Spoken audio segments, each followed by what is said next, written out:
Il-Prim Ministru Robert Abela ħabbar li gvern Laburista ġdid jekk jingħata l-fiduċja se jibqa' jippremja l-investiment, dan permezz ta' għotja finanzjarja lil dawk li jkabru l-operat tagħhom. Fil-fatt se tingħata għotja li tammonta għal 30% tal-investiment li jsir fuq kapital fiss u din tiżdied b'10% għan negozji għawċin. Dr. Abela ħabbar miżura li se tassigura dritt ta' kont bankarju bażiku lin-negozji u self-employed. Se nkunu qed nilleġislaw sabiex kull negozju u self-employed ikollu dritt għal kont tal-bank bażiku u mingħajr dewmien. Din se tkun estensjoni ta' dritt li daħħalna għall-individwi li jkollhom kont bankarju bażiku u b'konformità mar-regoli Ewropej ta' superviżjoni finanzjarja.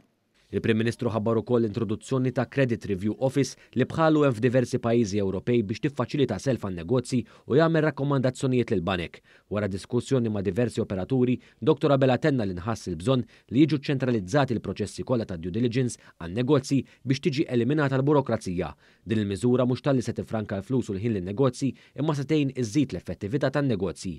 Għasnin li ġejjin dan il-gvern jibqa' garanzija l-ekonomija b'saħħitha, saħaq il-Prim Ministru fil-konferenza tal-aħbarijiet bit-tema Malta fl-imkien it-tnejn filgħodu, hekk kif tenna li l-ekonomija ta' pajjiżna hija l-bażi biex jibqgħu jiġu implementati l-miżuri favur il-familji Maltin u għawċin.